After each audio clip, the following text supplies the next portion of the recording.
सूर्यांश चंचल studio.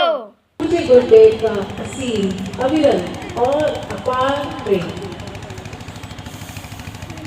तो मित्रों, परम पूज्य गुरुदेव ने देखी एक एक आत्मा को जोड़कर इस अखिल विश्व गायत्री परिवार की स्थापना कर दी, जिसके लिए उन्होंने अपना संपूर्ण जीवन समर्पित कर दिया। पूज्य गुरुदेव देखिए स्वयं महाकाल है, महाशक्ति है, भगवान शिव के वो अंश है।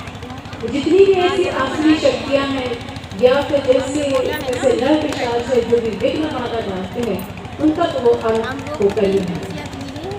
मुझे गुरुदेव के जितने भी अभियान हैं वो सफल हो रहे और होकर रहे।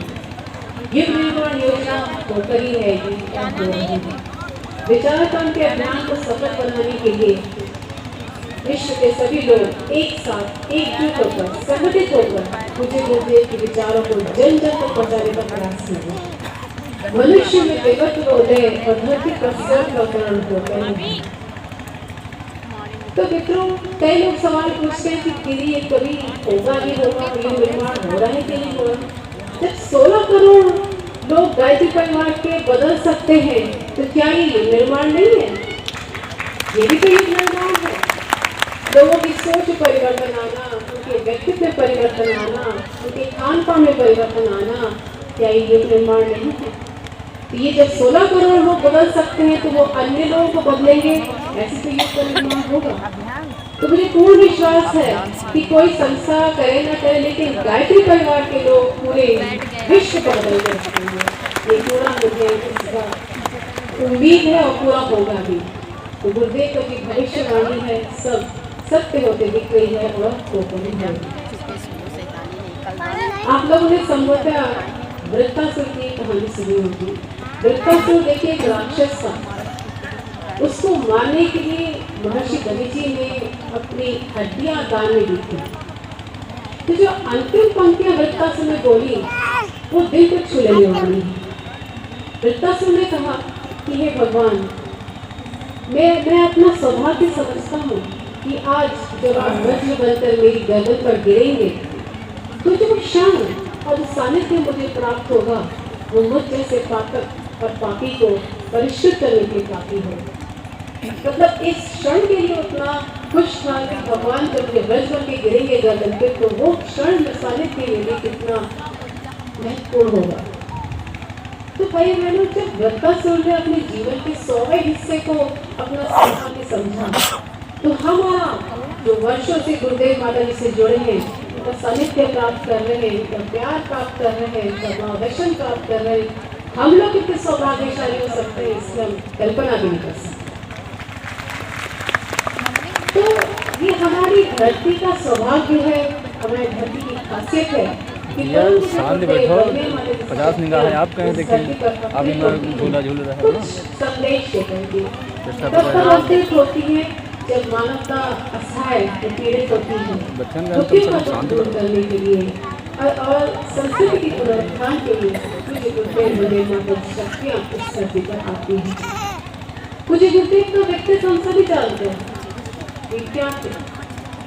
एक युग ऋषि रिश्ता के रूप में, ऋषि के रूप में, फ्रीडम फाइटर के रूप में, एक वक्ता के रूप में, एक मार्गदर्शक के रूप में, एक सुधारक के रूप में, उनके व्यक्तित्व का ऐसा कोई आयाम नहीं है जिसको असाधारण करके आता है। तो पूज्य गुरुदेव वंदे मातरम की शक्तियाँ हम सब के बीच आई कुछ उद्देश्य थे। और उद्देश्य क्या थे? जैसे आने वाली विश्वाओं से उसमें सावधान करने के लिए और इतने समय से देखो अनेक लोगों को पहुँचाने के लिए, गायत्री और यज्ञ को घर घर पहुँचाने के लिए, इसके अलावा दुखों का दुख दूर करने के लिए, धर्म से धर्म की स्थापना के लिए, नारी जागरण के लिए पूज्य गुरुदेव वंदे मातरम शक्तियाँ इस धरती पर अवतरित हुई।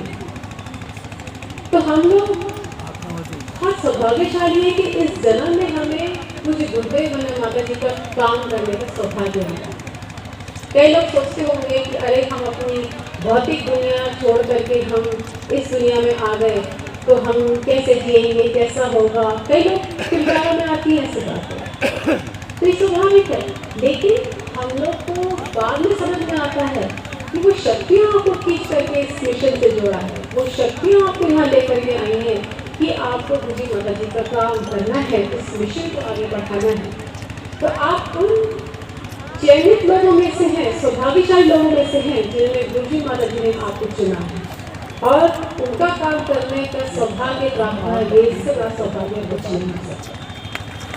तो मित्रों, हमें बहुत गर्व मतलब महसूस होना चाहिए कि हम उन चयनित आत्माओं में से हैं। गुरुदेव जी को इस जन्म में वापस लाया। गुरुदेव के 3 जन्म तो आप जानते ही हैं। उन जन्मों में भी आप रहे होंगे, उन जन्मों में आपके काम कुछ अधूरे रहे होंगे, तो इसलिए वापस आपको इस जन्म में बुलाया। आपको खुद स्वयं प्रतीत होगा कि मैं इस जगह कैसे खींच कर आ रही हूँ। वो शक्तियाँ आपको खींच कर ले आती हैं और आपसे काम करवा भी लेती हैं, चाहे आपका मन हो या ना हो, लेकिन वो आपसे करवा लेती है। ये सबका एहसास होता ही नहीं होता। तो ये हम लोग को क्या है, एक तरह से अपने आप को समर्पित कर देना चाहिए, सरेंडर कर देना चाहिए कि भगवान आपने हमें जन्म दिया है, इसमें हम आपकी जो भी काम कर सकते हैं पूरे भक्ति भाव से, पूरी श्रद्धा से, पूरे आराधना के साथ आप करेंगे, आपको भी मन में खुशी होगी। बेमन से करेंगे तो आपका ही मन हटेगा। तो गुरु का काम करने के हमेशा समर्पित भाव से काम करिए। देखिए, गुरु ने आपकी उंगली थामी है तो वाकई आप निहाल हो गए हैं। गुरु आपको कहाँ से कहाँ पहुँचा देगा और कहाँ से मार्गदर्शन मिलते रहेंगे और निरंतर आपकी रक्षा, जो आपकी इच्छाएं होती है वो पूरी होती चली जाती है। तो मित्रों, जैसे हम सभी जानते हैं, अगले वर्ष, आने वाला वर्ष वंदे माता जी का जन्म शताब्दी वर्ष आ रहा है और इसके अलावा अखंड दीपक के प्राकट्य के 100 वर्ष पूरे हो रहे हैं। पूज्य गुरुदेव की साधना के 100 वर्ष पूरे हो रहे हैं। बहुत महत्वपूर्ण वर्ष है। इसमें हम जितनी भागीदारी कर सकें ये हम लोगों का सौभाग्य होगा। जो कुछ भी हम कर सकते हैं हमें करना चाहिए और बहुत सौभाग्यशाली समझना चाहिए। तो बिना वंदे माता जी के स्वरूप को जाने बिना हम कुछ भी कार्य योजना करेंगे वो ठीक से नहीं हो पाएगी। इसलिए आज वंदे माता जी के व्यक्तित्व के बारे में और इस मिशन को उन्होंने कैसे बनाया, चलाया, संचालन किया, इसके बारे में बात करना चाहूँगी। तो वंदे माता जी का प्रथम परिचय स्नेह, सलीला, सजल श्रद्धा के रूप में मिलता है। वंदे माता जी के व्यक्तित्व के कई आयाम हैं। यदि हम उनको ठीक से समझ लें तो समग्र रूप से न केवल अपने व्यक्तित्व का विकास बल्कि इस मिशन और जो गुरुदेव ने हमें दायित्व सौंपा है उसको निभाने में भी सक्षम हो सकते हैं। तो आज वंदे माता जी के बारे में बात करके हमारे अंदर न केवल एक ऊर्जा का संचार होता है बल्कि इस बात का भी एहसास होता है कि हम कितनी बड़ी शक्ति, कितनी बड़ी गुरु सत्ता से जुड़े। तो मित्रों, वंदे माता जी का व्यक्तित्व कैसा था? करुणा, ममता, सेवा, समर्पण का अद्भुत संगम था। दूसरी ओर अद्वितीय संकल्प क्षमता और नेतृत्व की वो ऐसी मिसाल थी जो आपको अन्य कहीं नहीं मिल सकता। देखिए, सृष्टि के 2 प्रमुख आधार हैं, एक है ज्ञान, दूसरा संवेदना। ज्ञान में कठोरता होती है और संवेदना श्रद्धा में सजलता होती है। जब तक ज्ञान और श्रद्धा का समन्वय नहीं होगा तब तक उसमें समग्रता नहीं होगी। प्रखर ज्ञान के प्रति परम पूज्य गुरुदेव हैं और सजल श्रद्धा संवेदना के प्रति वंदनीय माता जी है। तो परम पूज्य गुरुदेव कहा करते थे कि बेटा, ये जो मिशन है कि केवल मेरी तप साधना से नहीं बना है बल्कि वंदनीय माता जी ने इसको प्यार और आत्मीयता से सींच कर इस स्थिति में लाकर के पहुंचाया।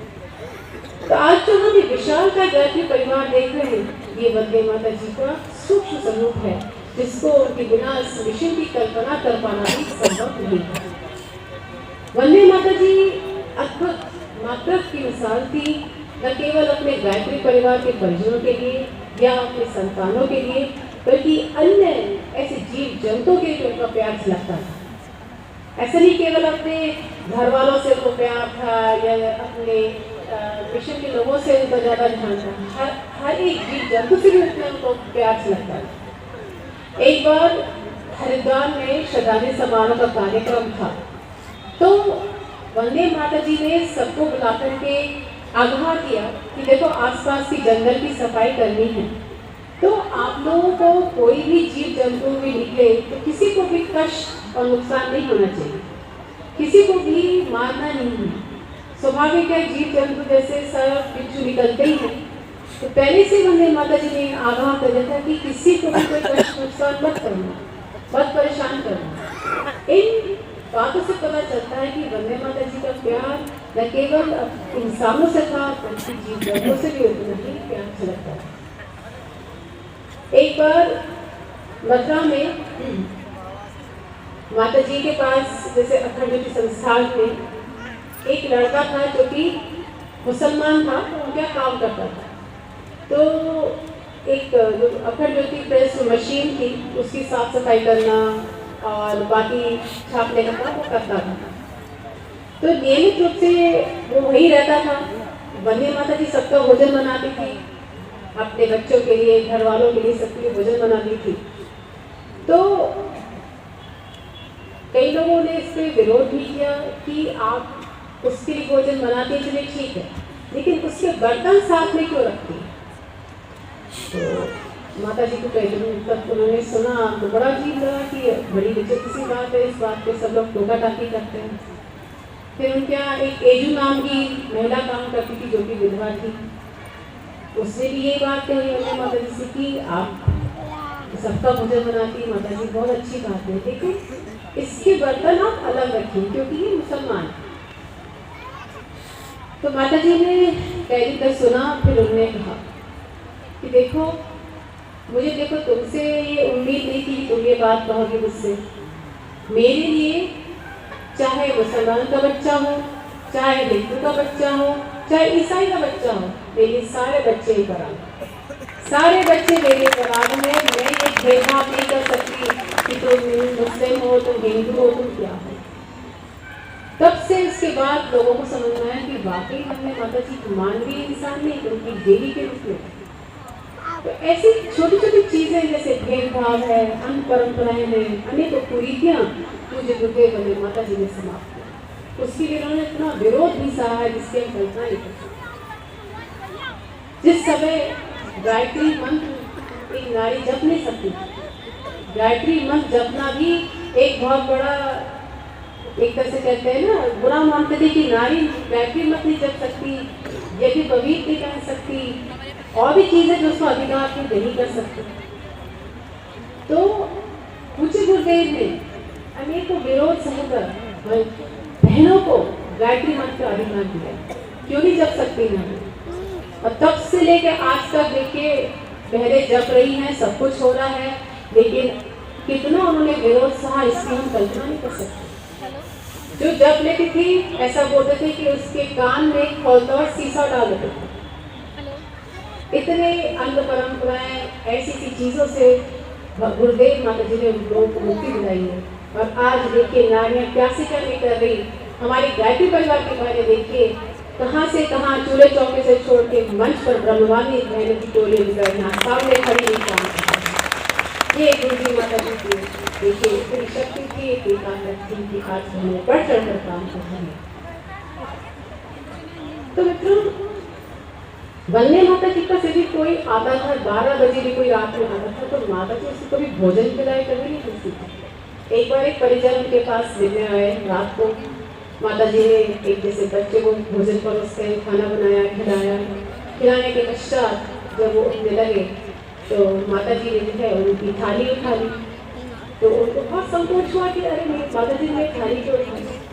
तो बातें छूटते हंस के बोली कि क्यों, घर में जब बच्चा छोटा होता है या जब घर में बच्चा होता है तो क्या माँ थाली साफ नहीं कर सकती, इसमें क्या गलत है।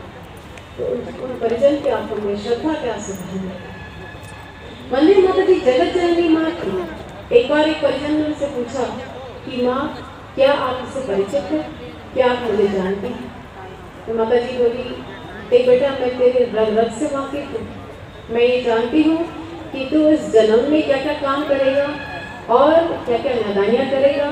पिछले जन्म में तू क्या करता, कौन था, और तेरा अगला जन्म कहाँ होगा ये भी जानती है। फिर हंस के बोली कि देखो इस मिशन से जुड़े हुए जितने भी लोग हैं ये सब मेरी ही संतानें हैं। मैंने जन्म नहीं दिया तो क्या हुआ, इस देह की एक सीमा होती है, इसलिए तुम सबको मैंने अलग अलग में जन्म दिया। लेकिन तुम सब लोग जब बड़े हो जाते हो तुम लोगों को मैं अपने पास अपनी गोद में अपने स्थिर धाम में वापस बुला लेती हूँ। और ये बात सच है, तुम लोग मेरे पास आओगे तो तुम्हारे बच्चे हैं वो भी मेरी संतान है। भले वो छोटे लेकिन बड़े होंगे तो मुझे पहचाने ना पहचाने लेकिन वो भी मेरी संतान है, वो भी मेरे पास आए। तो हम लोग सौभाग्यशाली हैं कि हमें वंदे माता जी को एक कम्बा के रूप में एक गुरु माँ के रूप में।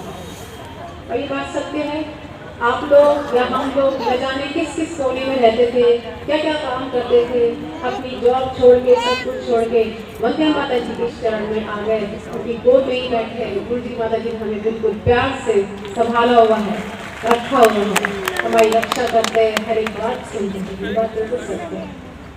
आपका उदाहरण तो मैं दे रही हूँ, मैं अपना उदाहरण दे रही हूँ। मैं तो अफ्रीका से यहाँ आ गई शांति कुंज में, इसकी भी कल्पना हम नहीं कर सकते थे। तो देखिए गुरु जी माता जी जिसको चाहते हैं वो खींच के नहीं आते हैं। तो बच्चों वंदे माता जी का देखिए प्यार का कोई ओर छोर नहीं था। एक बार एक लड़की जो मुश्किल से 18-19 वर्ष की रही होगी, वो अपने 2 बच्चों के साथ लेकर वंदे माता जी के पास पहुंची और रोने लगी कि हे माँ, मेरे पति की आकस्मिक मृत्यु हो गई, ना मेरे ससुराल वाले मुझे रखना चाहते हैं, ना मुझे मायके वाले रखना चाहते हैं, मुझे आप कुछ रास्ता दिखाओ कि मैं क्या करूं। तो खूब रोई। माता जी ने कहा कि चिंता मत कर, बिल्कुल चिंता मत कर, तू जो है बस पढ़ाई कर, अपनी पढ़ाई लगन से कर। उस लड़की ने ये कहा कि जिस जगह से मैं आई हूँ राजस्थान में एक छोटी सी जगह है अटरू, वहाँ पे ना घर से बाहर निकल सकते हैं और पर्दा प्रथा है, मैं कैसे पढ़ाई करूँ। तो माता जी ने कहा कि तू जहाँ भी है तू वहाँ बैठ के पढ़ाई कर, बाकी इंतजाम मैं तेरा कर दूँगा। माता जी ने उसको पुस्तक दिला दी, जो भी चीज़ें उसकी आवश्यकता थी उसको सब दिला दी। उस लड़की ने माता जी के कहे अनुसार पढ़ाई लिखाई शुरू करी, 10वीं पास कर ली, 12वीं पास कर ली। और वो लड़की जो बिल्कुल शिक्षित नहीं थी आगे चलकर एक स्कूल की प्रिंसिपल बन गई है। कितना बड़ा आशीर्वाद आप सोचिए वंदे माता जी का, जो आगे चलकर वो प्रिंसिपल बनती है और बच्चे भी पढ़ लिख जाते हैं। तो ये बात आप सोचिए गुरुजी माता जी का आशीर्वाद कितने लोगों के साथ फलित हुआ है। छोटी छोटी चीज हम मांगते हैं पूरी हो जाती है। कभी भी कोई कष्ट होती कठिनाई होती है हम तुरंत गुरुजी माता जी को याद करते हैं, हमारी समस्या का समाधान है। और न जाने लोग उस समय कितने लोगों ने क्या क्या आशीर्वाद मांगा, माँ हमारे पास घर नहीं है, हमारे पास पैसा नहीं है, हमें ये बीमारी है, हमें ये कष्ट है। गुरुजी माता जी के एक आशीर्वाद से उनकी सारी समस्या का समाधान हो गया। ऐसे असंख्य लोग हैं जिससे भी आप पूछेगा कि परिवार से ऐसा कोई नहीं मिलेगा जो ये है हाँ मेरे साथ ऐसे नहीं हुआ, हाँ मेरे साथ भी ऐसे ही हुआ, मेरे साथ भी ऐसा तो नहीं है। बहुत आशीर्वाद गुरुजी माता जी का बरसा है हमारे। तो माँ कौन होती है, इसकी उनकी अपनी मौलिक दृष्टि थी। वो कहती थी जो जन्म देती है वो माँ होती है, लेकिन जो माँ अपने जो जननी होती, लेकिन जो माँ अपने बच्चे के शिक्षण पालन पोषण और उसको अच्छे संस्कार देती है वो एक सगी माँ होती है। तो वह सबकी अच्छे संस्कार देने वाली तुम सबकी सगी माँ हो, ऐसे वंदे माता जी बोलती थी।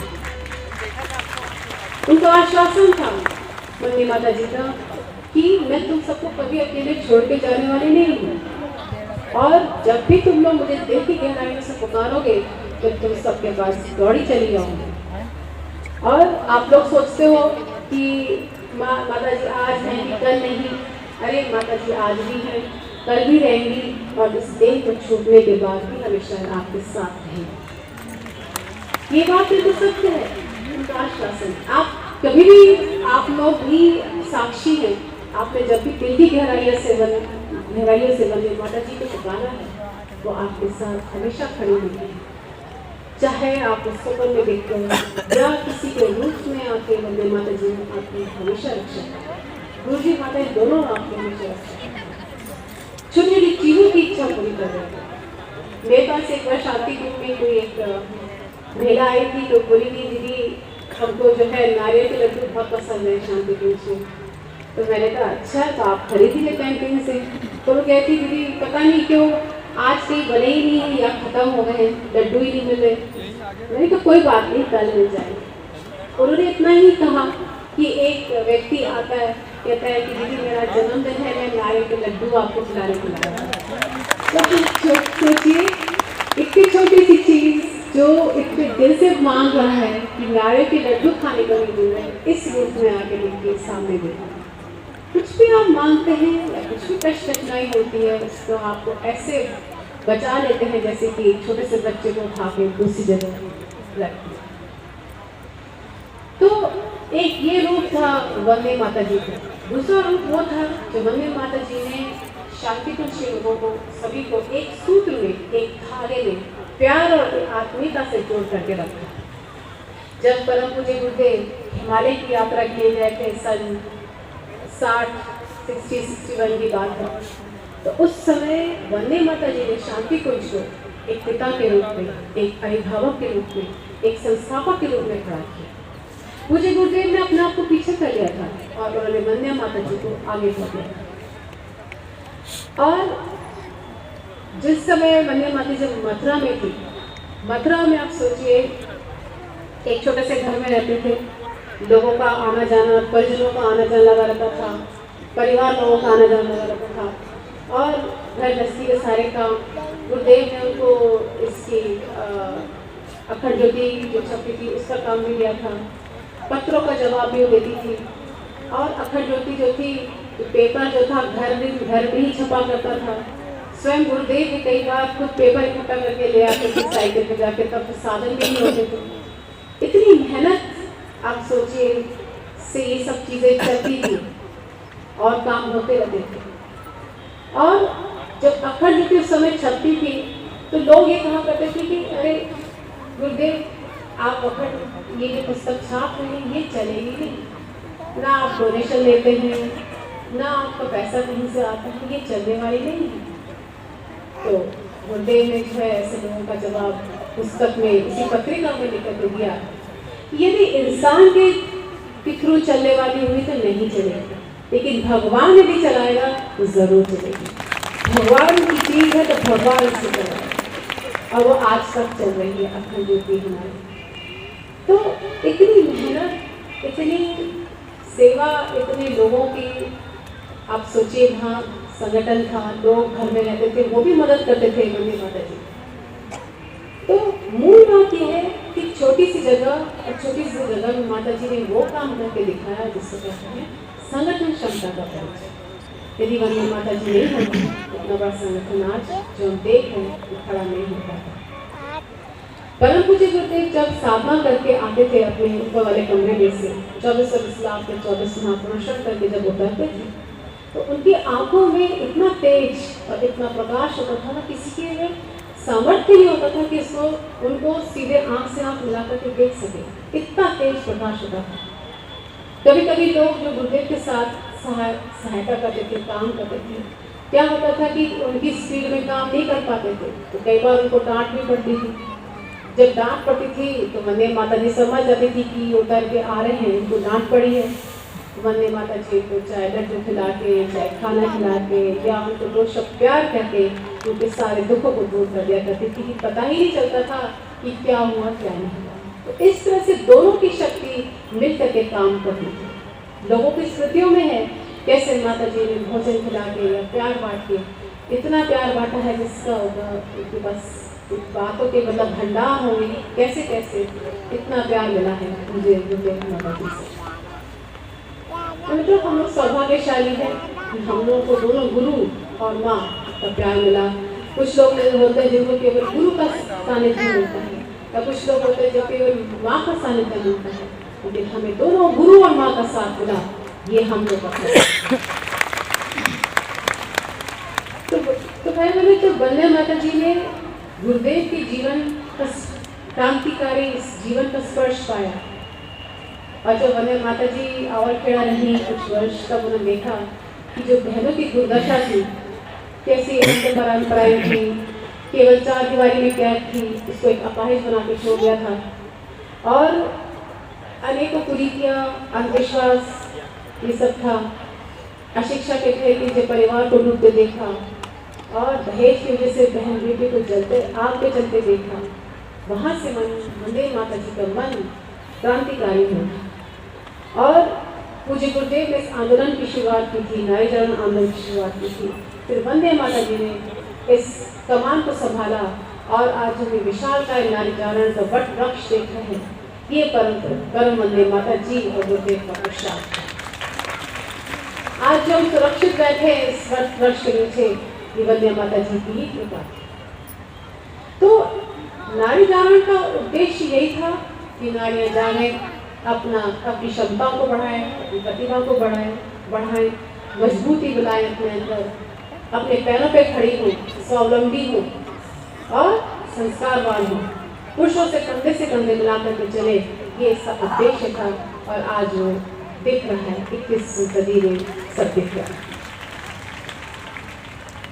तो मित्रों, इस संसार में मनुष्य जो है बिना नारी शक्ति के कुछ भी नहीं कर सकता, क्योंकि बिना नारी शक्ति के उसकी जो दशा जो है, कहते ना, एक बिन इंजन वाली गाड़ी जैसी हो जाती है। इस धरती पे नारी शक्ति के रूप में माँ दुर्गा का अवतरण हुआ है और नारी शक्ति की ही देखरेख और अगुवाई में ब्रह्मा विष्णु महेश की उत्पत्ति हुई है। नारी शक्ति की ही देखरेख में ब्रह्मा जी ने सृष्टि का निर्माण किया। तो यदि मैं कहूँ कि इस सृष्टि का जो मूल है वो एक नारी है, इसमें कोई अतिशयोक्ति नहीं है। कहते हैं ना, यत्र नारी पूज्यन्ते रमन्ते तत्र देवता, मतलब जहाँ नारी की पूजा होती है वहाँ देवता निवास करते हैं, अपना अनुदान वरदान बरसाते हैं। ये संपूर्ण विश्व भी नारी की ही कृति है, जिसको हम वेद, उपनिषद और प्रकृति के नाम से संबोधित करते हैं। बिन नारी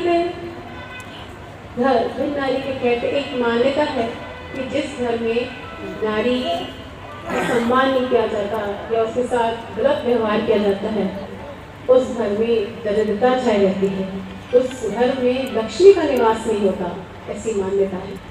जबकि नारी तो आदिकाल से ये कार्य करती चली आ रही है, लेकिन ऐसी मान्यता है कि जिस घर में उसकी गलत व्यवहार होता है, उस घर में हमेशा दरिद्रता छाई रहती है, समस्याएं बनी रहती हैं।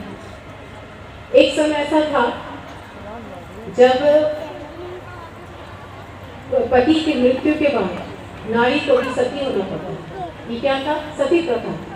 अब सोचिए, पति की मृत्यु हो गई मतलब उसका अस्तित्व खत्म, और साथ जिंदा जला देना कितनी बड़ा टॉर्चर। और ऐसी प्रथाएं भी समाप्त करी गई है।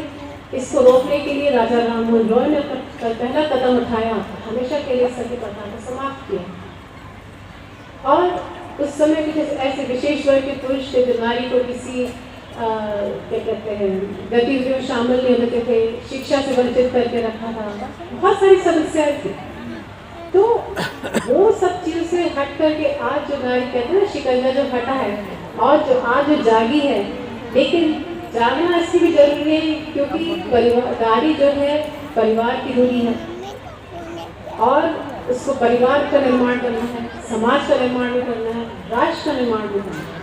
गुरुदेव ने इसको अग्रणी भूमिका निभाने के लिए दिया है कि नारी को अपनी अग्रणी भूमिका निभानी है, परिवार निर्माण, समाज निर्माण और राष्ट्र निर्माण को इसको ही देखना है। उसको अपने गुणों को उभारना है, जो गुण भगवान ने उसको देवी गुण उसके अंदर दिए हैं उसको उभारना है। आज नारी उन गुणों को भूलती जा रही है और कहते ना, आज का समाज में इंसानियत खत्म हो रही है, भावनाएं खत्म हो रही हैं, किसी प्रति संवेदना खत्म होती जा रही है, वो सब वापस लाना है। और ये कार्य नारी यही कर सकती है, उसको अपने कदम आगे बढ़ाने ही होंगे इस सृष्टि के निर्माण के लिए और सभ्य समाज बनाने के लिए नारी को जागना ही होगा। और जो बुराइयाँ, जो कमियाँ, जो सब छाई है समाज में, उसको मिटाना है। यदि हम वर्तमान समय में समस्या पर नजर डालें, आजकल की जो समस्या देखने को मिलती है वो क्या क्या है? सबसे पहले तो देखिए, हम कहते हैं नारी शिक्षित है, नारी शिक्षित हो गई है, पढ़ी लिखी है, सब कुछ है, लेकिन इतने पढ़ लिखने के बाद भी अगर घर में तालमेल नहीं है, लड़ाई झगड़े हो रहे हैं या शादी के बाद डिवोर्स हो रहे हैं, तो उसका क्या फायदा होगा? आज आप देखिए मैक्सिमम शादियां होती हैं, 1 साल होता नहीं है और डिवोर्स हो जाती है। क्यों? इसलिए क्योंकि नारी शिक्षित हो गई है, तो वो क्या सोचती है, मैं पढ़ी लिखी हूँ तो जो मुझे पति, ये भी सब सोचना चाहिए जो भी मुझे मिले मुझसे ज़्यादा पढ़ा लिखा हो या मुझसे ऊंचा हो। तो दोनों की भी जब शादी हो जाती है और अगर ईगो क्लैश होता है या उनकी मैचिंग नहीं होती है तो डिवोर्स होता है। वो भी अपने आप को कम नहीं समझती और पति भी अपने आप को कम नहीं समझता। तो शिक्षित हो गई है, लेकिन हमारे अंदर वो धैर्यशीलता खत्म होती जा रही है। हमारे अंदर वो एक, यदि एक कोई नाराज है तो दूसरा कम हो जाए, शांत हो जाए, वो सब खत्म होता जा रहा है। दोनों ही अगर एक साथ गुस्सा करेंगे, लड़ेंगे झड़ेंगे तो तभी तो लड़ाई झगड़े होते हैं। आज यदि लड़का संस्कारवान है तो लड़की संस्कारवान नहीं है, लड़की संस्कारवान है तो लड़का संस्कारवान नहीं है। ऐसे में क्या होता है, उम्र निकल जाती है, उम्र निकल गई तो फिर शादी नहीं हो पाती। तो ये सब समस्याएं आजकल समाज में देखने को मिल रही है। यदि हम अपने आप को बदलने का प्रयास करें, थोड़ा अपने अंदर शालीनता लाएं, धैर्यशीलता लाएं, एक दूसरे को समझने का प्रयास करें, तो ये सब चीज़ें समाज में फिर समाप्त हो सकती हैं। लेकिन अपने आप पर बहुत ज़्यादा कंट्रोल और नियंत्रण करने की आवश्यकता है, तो भी ये सब चीज़ें समाप्त होंगी। दूसरी चीज़ और क्या समस्या दिखती है, आज 98% घरों में आपको घरेलू हिंसा दिखेगी। 5% ऐसे घर होंगे जहाँ पे घरेलू हिंसा नहीं होती है। और क्यों होती है? या तो अगर नारी को कुछ बोल रही तो उसको मुंह बंद कर देने से, या उसको गाली गलौज कर देने से, या उसको थप्पड़ मार देने से। पति शराब पी के आ रहा है तो आके इसको पीट रहा है, घरेलू हिंसा हो रही है। खाने में नमक कम है तो खाना फेंक दिया, छोटी छोटी बातों पे हम उसको मार रहे हैं, पीट रहे हैं। ऐसे में नारी को खूब जागना तो पड़ेगा। और नारी के जैसे देखिए गुरुदेव ने कहा 3 रूप है, नारी लक्ष्मी के रूप में भी है, सरस्वती भी है, और तीसरी क्या है, दुर्गा का रूप भी है कि नहीं? यदि वो टॉर्चर सह करेगी तो उसको दुर्गा का रूप भी धारण कर सकती है। तो 3 रूप है उसके, लक्ष्मी, सरस्वती और दुर्गा। और तीसरा रूप बहुत खतरनाक है, अगर उस रूप में आ गई तो सब सत्यानाश भी कर सकती है, और ये हो भी रहा है। आज आप देखेंगे कई लड़के ये कहते हैं कि हम विवाह नहीं करेंगे। क्यों नहीं करेंगे? क्योंकि आजकल किस्से सुनने को मिल रहे हैं, आज उसने उसको मार दिया, आज उसको ड्रम में फेंक दिया, ऐसे से किस्से सुनने को मिल रहे हैं। आप सुनेंगे बड़ा हंसेंगे, हम हंस तो रहे, लेकिन ऐसा हो रहा है। लड़के डर रहे हैं आजकल कि हम विवाह नहीं करेंगे, क्योंकि ये सब लड़कियां आज दुर्गा का रूप धारण कर चुकी हैं। हमारे साथ कल को क्या हो जाए हमें नहीं पता। तो 3 रूप है नारी के, उसकी पेशेंस लेवल अगर नहीं सहन कर पाए, वो बढ़ गया तो ये रूप धारण नहीं कर सकती है। तो अनेकों समस्याएं हैं। दहेज को लेकर आप देखिए आज कितनी बच्चियां सुसाइड कर लेती हैं, कितनी बच्चियों का आए दिन देखिए माँ बाप को पैसा डाल के उनसे पैसा मांग कर दहेज मांगते हैं कुछ लोग। लड़की कोई धन कमाने का साधन नहीं है, लड़की कोई ऐसा वृक्ष नहीं है जहाँ पे पैसे लगे हुए हैं और जब तक तुमने मांगा दे दिया। दहेज एक जमाने में उपहार समझा, उपहार के रूप में माँ बाप अपने लड़के वालों को दिया करते थे, लेकिन उसको लड़के वालों ने अपना हक समझ लिया। और आज भी इतना दहेज मांगा जाता है कई जगह, जिसकी वजह से लड़कियों का जीवन बर्बाद हो जाता है। लड़कियों को इतना सहन करना पड़ता है। अपने ससुराल वालों में कई बार ऐसे लोग होते हैं कि दहेज के कारण प्रताड़ना सुननी ही पड़ती रहती है, और अंत में ऐसा होता है कि सुसाइड स्थिति में आती है। तो लड़की कोई धन कमाने का साधन नहीं, बल्कि अपनी हमारे भारत की आन बान और शान। सूर्यांश चंचल स्टूडियो।